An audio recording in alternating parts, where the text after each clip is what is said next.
네, 롯데그룹의 창업주인 신격호 명예회장이 어제 별세했습니다. 최진봉 성공회대 교수, 전주현 변호사 이야기 나눠보겠습니다. 두 분 어서 오세요. 안녕하세요. 네, 빈소는 서울 아산병원에 이제 마련이 됐는데 각계 각층의 조문이 좀 이어지고 있는 것 같습니다. 네, 그 신격호 회장의 별세 소식이 알려진 게 어제 오후 4시경이었는데 신격호 회장 같은 경우에는 계속 이제 고령과 치매로 고생을 하시다가 지난해부터 건강 상태가 악화되어 가지고 입원과 퇴원을 반복했었다고 합니다.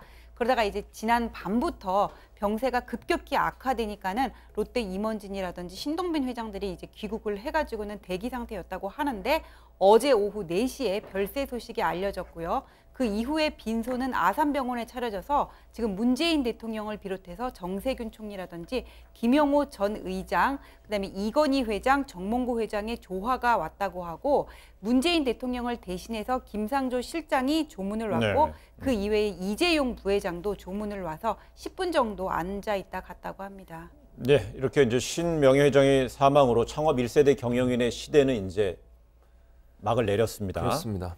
근데 신 명예회장 시초는 재계 5위까지 꾸리는데 시초는 풍선껌. 그렇습니다.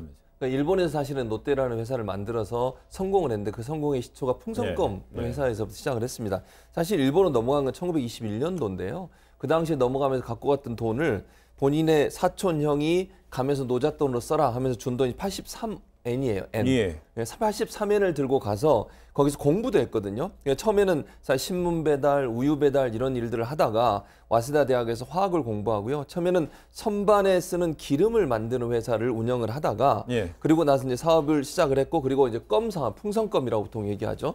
풍선껌 사업을 하면서 롯데를 설립을 했고요. 그 롯데가 성장을 하면서 나중에 이제 1948년도에 자본금 100만 원 종업원 10명으로 회사를 롯데라는 간판을 걸고 시작을 했습니다.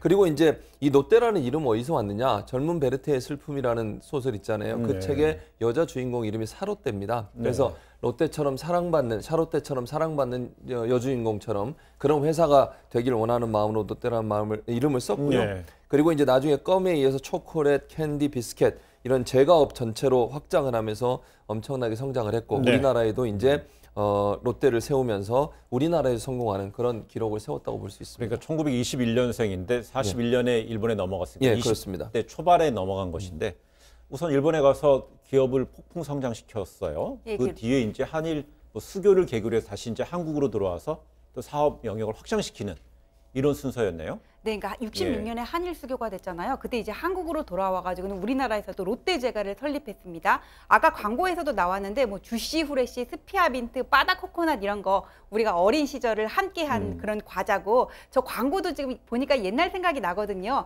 그런 것들이 히트치면서 롯데제과가 성공을 했고 그 다음에 73년에는 지금도 있어요. 소공동에 가면은 롯데호텔 큰 건물 있잖아요. 롯데호텔을 설립을 하면서 뭐 관광이라든지 유통 쪽으로도 눈을 돌렸는데 79년에 이제 롯데호텔 옆에다가 롯데백화점이 설립이 됐거든요. 근데 롯데백화점 개점일 날 당시 수도권 인구가 800만 명인데 30만 명이 몰렸었다 그래요. 그 다음에 이제 80년대 가서는 좀 더 이렇게 사업을 확장을 해가지고는 잠실에 지금 롯데월드 이렇게 건립돼 있지 않습니까? 거기 부지를 처음에 사들였습니다. 그러니까 주위에서는 아파트를 짓지 무슨 이게 레저타운이냐 말렸다고 하는데 우리나라 자본도 없는데 관광객이라도 잡아야 되는 거 아니냐 맨날 고군구경만 시킬 거냐 하면서 거기다가 이제 어드벤처 롯데월드를 설립을 해가지고는 사람들의 발길이 끊이지가 않았고 2017년에는 123층짜리 저기 멀리 이제 강남 쪽에서도 보이거든요. 롯데월드 타워를 건립을 했습니다. 저 롯데월드 생기기 전까지는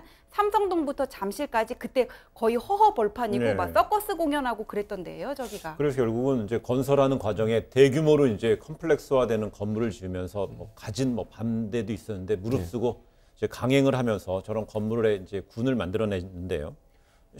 근데 이러다 보니까 또 한때 포브스가 선정한 세계 부자 4위에 오르기로 했던 신격호 명예회장의 말년에는 사실상 큰 고비가 있었습니다. 신 명예회장의 두 아들 사이에서 갈등이 생긴 것이죠. 이른바 형제의 난이 불거졌을 당시 신 명예회장의 발언 잠시 들어보겠습니다. 후계자가 이래저래 시끄러운데 나는 한국 풍습을 보거나 석관을 봐도 그러면 후계자랑 당연히 장남이 되는 당연히 일 아닙니까? 장남이 문제가 있다거나 질병이 있다거나 그때는 찬음은 있지만도 아무것도 아닌 일인데 왜 시끄러웠다 시작한지.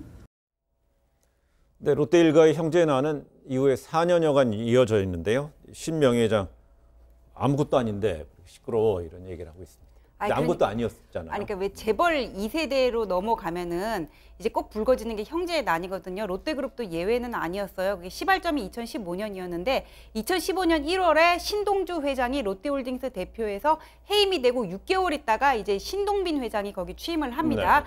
롯데홀딩스 그 대표 자격이 왜 중요하냐면은 이 롯데그룹의 지배 구조를 보면은 한국 롯데가 있고 일본 롯데가 있잖아요. 한국 롯데의 지주회사격이 되는 회사가 롯데호텔인데 롯데호텔의 지분을 대부분 뭐 롯데홀딩스라든지 일본 기업들이 가지고 네. 있어요. 그래서 한일 롯데 기업 전체를 지배하는 회사가 거의 지배하는 역할을 하고 있는 데가 지금 롯데홀딩스인데 여기서 해임이 됐고 동생이 취임을 했으니까는 신동주 회장은 거기에 대해서 불만을 갖게 돼가지고는 네.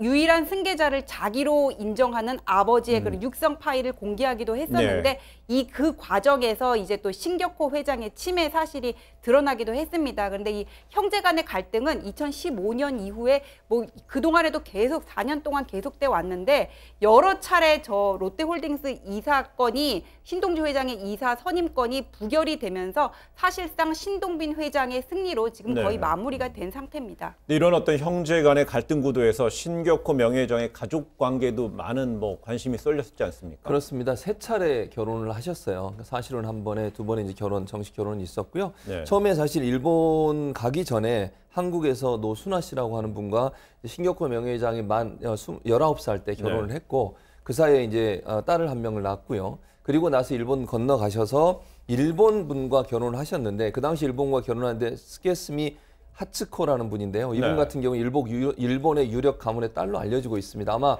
본인이 사업하시면서 이분의 도움을 좀 받은 것 같고요. 그래서 거기서 결혼해서 지금 알려져 있는 신동주, 신동빈 두 아들을 낳았습니다. 그리고 이제 그 이후에는 뭐 한국에 와서 사업하시면서 당시 이제 미스 롯데 출신이었던 서미경 씨하고 사실혼 관계를 한 걸로 알려지고 그 아래에 이제 딸 한 분이 계시고요. 그래서 이남 이녀를 낳으셨고요. 실제는 3번 결혼한 것으로 이렇게 알려지고 있습니다. 네, 신명예회장 이런 과정에 있어서 90대 고령의 수감 위기에도 처했었어요. 그러니까 신격호 회장이 이렇게 휠체어를 타고 재판에 들어가는 모습이 네. 몇 번 언론에 비쳤었는데 그때 이렇게 우리가 보기에도 아 이분이 어떤 정상적인 판단이라든지 의사표현을 하기에는 문제가 있다 그런 생각을 했을 거예요 아마. 근데 그분이 저때 왜 재판을 받게 됐냐면은 이렇게 아들 신동빈 회장이랑 공모를 해서 서미경 씨 등 이렇게 제3자한테 회사 일감을 몰아줘서 회사에 손해를 입혔다는 횡령 배임 혐의로 기소가 됐고 항소심까지 가가지고는 징역 3년형이 선고가 됐고 대법원에서도 확정이 됐습니다. 네. 근데 1심하고 2심에서 너무나 노력이고 건강 상태가 안 좋았기 때문에 법정 구속은 피했지만은 확정이 됐으니까 그때는 이제 법정 구속이 돼야 되는 거잖아요. 근데 이제 형 집행 정지 신청을 법원이 받아들여 준 거예요. 왜냐하면은 이분이 워낙에 고령인데다가 거동이라든지 의사표현도 어려운 상황이고 최근에 몇 번 이렇게 병원에 입원을 했던 것도 영양 공급을 위한 시술을 받기 위해서였거든요. 네. 그러면 음식을 제대로 먹지 못하면은 건강까지 생명까지 위태로울 수 있는 상태에서 수감 생활을 할 수는 없었던 거잖아요. 네. 그래서 형 집행 정지 신청을 받아가지고는 결국 수감이 되지는 않았죠. 네, 그렇다면은 이제 신격호 명예회장 별세 이후엔 당연히 이제 눈길이 가는 건 상속 문제 아니겠습니까? 예, 그렇습니다. 예. 근데 실제 사실은 상속을 받아도 만약에 이제 신동주 회장, 부회장에게 상속을 한다는 가정을 해봐도 그 지분이 그렇게 많지 않고요.